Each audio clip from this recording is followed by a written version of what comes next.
बिस्मिल्लाहिर्रहमानिर्रहीम। अस्सलाम वालेकुम डियर स्टूडेंट्स। उम्मीद है आप लोगों का वीकेंड अच्छा गया होगा और संडे को आप लोगों ने काफ़ी रेस्ट भी कर लिया होगा। हम लोगों का आज का जो लेक्चर है वो हमने जो सैटरडे को कोई रिवीजन प्रोसेस शुरू किया था ना हमारे एग्ज़ाम्स के सिलसिले में, उसी को लेकर हम अपने आज के लेक्चर को रिवीजन लेक्चर के तौर पर लेंगे, जो हमारा फ़िशिंग वाला टॉपिक है, जो कि है चैप्टर नंबर 2। ठीक है, आपको सैटरडे को मैंने क्या होमवर्क दिया था? मैंने ये होमवर्क आपको दिया था कि 10 MCQs थे और 15 शॉर्ट क्वेश्चंस थे।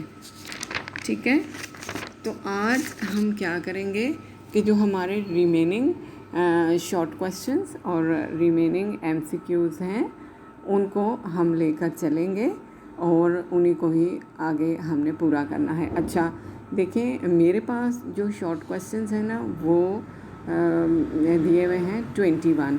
हो सकता है आपके पास थोड़ा सा अगर कम या ज़्यादा हो, अगर आपके पास ज़्यादा हैं तो आपने उतने याद करने हैं। ठीक है, इससे कम नहीं होंगे, इससे ज़्यादा ही होंगे। हो सकता है कि नई बुक के अंदर एक दो कुछ क्वेश्चन ज़्यादा बढ़ा दिए गए हों। ठीक है, question number 16, name the important fishing grounds of the world.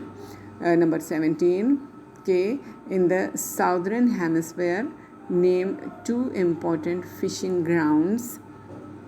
Number 18, in the Indian Ocean region, which country is most important in the fish industry?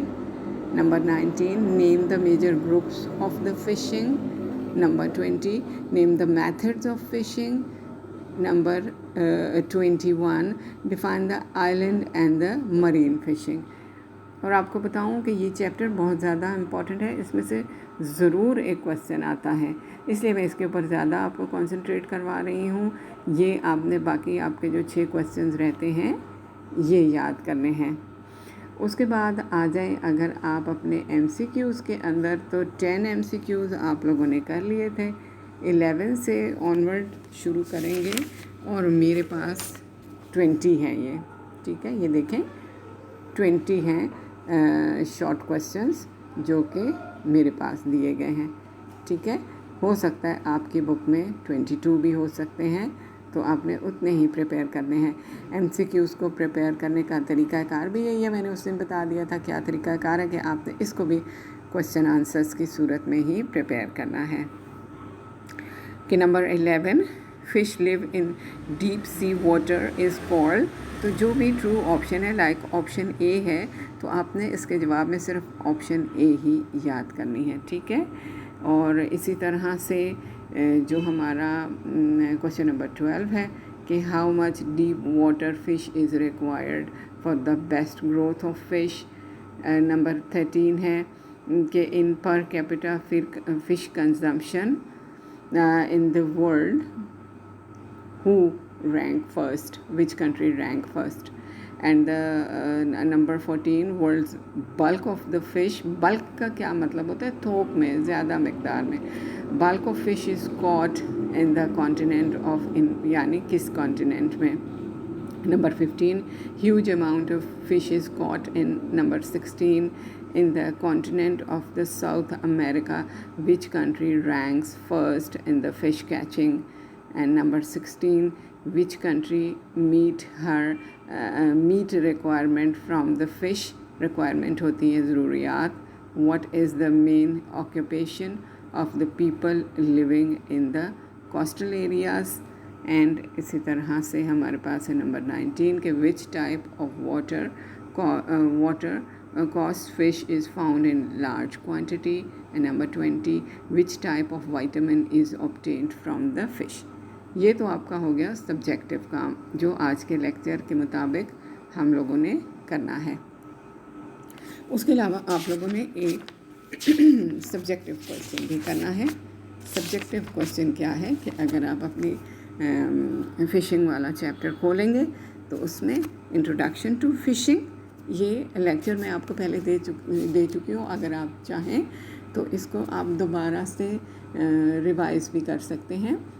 आपकी ड्राइव के अंदर ये लेक्चर सारे डेट वाइज पड़े हुए हैं। आप जो भी लेक्चर दोबारा से रिवाइज़ करना चाहते हैं, आप ड्राइव से खोल के उसको, और इसका लिंक जो हमारा क्लास का ग्रुप है ना, इसके ग्रुप के डिस्क्रिप्शन में जो लिंक दिया हुआ है वो आप लोगों का कमर्शियल ज्योग्राफी के लेक्चर्स का लिंक है, तो आप जिस भी डेट का खोलना चाहेंगे खोल लेंगे। ठीक है जी। तो इसमें आप इंट्रोडक्शन टू फ़िशिंग पढ़ेंगे कि हमने ये डिफ़ाइन कर लिया था कि फ़िश क्या होता है, फ़िश कैचिंग का प्रोसेस होता है कि phishing is important and the old occupation of the man and act of fish catching is called phishing. What is phishing? मछली पकड़ने का जो अमल होता है उसको फ़िशिंग कहा जा रहा होता है। Fish can be done commercially और subsistence basis according to the estimation more than the 40 lakhs fish species are found in the world। Commercially का क्या मतलब होता है? तिजारती मकसद के लिए। और सब्सिस्टेंस का क्या मतलब होता है? ज़िंदा रहने के लिए, खाने पीने के लिए। ठीक है। एंड स्पीशीज़ मैंने आपको बताया था, दीज आर द टाइप्स। तो these species are found in the world. ठीक है। Types of the fishing, 2 types of the fishing, inland or the freshwater fishing and marine fishing। Inland or the freshwater fishing के this can be done in the rivers, canals, lakes, streams, यानी ये पानी की कम मिकदार में जो मछलियाँ पाई जाती हैं उनको inland और फ्रेश वाटर फिशिंग कहा जाता है। और मरीन फिशिंग होती है जो समंदरों में होती है, बड़े बड़े दरियाओं में होती है। ठीक है। This can be done in the oceans and the seas and mostly fish types are salmon and so. अच्छा, इसमें एक और भी मैं आपको बताऊंगी कि आप इसमें 3-4 टाइप्स मेमोराइज़ कर लें, उनकी स्पेलिंग्स आपने लिख के मेमोराइज़ करनी है और वो काफ़ी होंगी, बहुत ज़्यादा किस्में आपको याद करने की ज़रूरत नहीं है। Major type of the fishing क्या है जी? एडिबल फ़िश जो खुर्दनी मकासद के लिए, खाने पीने के लिए इस्तेमाल हो रही होती है। प्लेजिक फ़िश है। ठीक है। उसके अलावा डियामेर्स फ़िश है और उसके अलावा एंड्रोमस फ़िश है। ठीक। Question number 1, what is meant by fishing and explain the physical and the non-physical factors for the growth of fish industry। Define करें फ़िशिंग को और what are the physical and non-physical factors जो कि मुतासर कर सकते हैं। तो we can define fishing as the act of fish catching is known as fishing। ठीक है। एंड इंट्रोडक्शन भी हम पहले कर चुके हैं। जब आप इंट्रोडक्शन एक दफ़ा याद कर चुकेंगे तो आपको ये बाकी क्वेश्चन करना आसान होगा, लेकिन सेकेंड ईयर आपने पहले इंट्रोडक्शन को मेमोराइज़ करना है। टाइप्स ऑफ फ़िश भी करनी है और फ़िशिंग की टाइप्स भी करनी है। ठीक है। फिर क्वेश्चन नंबर 1 करना है। जब भी आपसे क्वेश्चन पूछा जाए आपने इंट्रोडक्शन ज़रूर देना है थोड़ा बहुत। ठीक है। कि phishing is the old occupation and very much important occupation and there are many types of the fish and fishing। suitable factors for the growth of the fishing industry। suitable का क्या मतलब होता है? जो कि हम कह सकते हैं जो बेहतर होते हैं, फ़िश इंडस्ट्री को बेहतर बनाने के लिए क्या फैक्टर्स या अवामिल हो सकते हैं। Physical and non physical factors हैं। ठीक है जी। तो फ़िज़िकल फैक्टर्स हमने ये देख लिया था। हमने ये पूरा लेक्चर मैंने आपको दिया था। कॉन्टिनेंटल शेल्व्स होते हैं, ब्रोकन कोस्टल लाइंस होती हैं। ठीक है।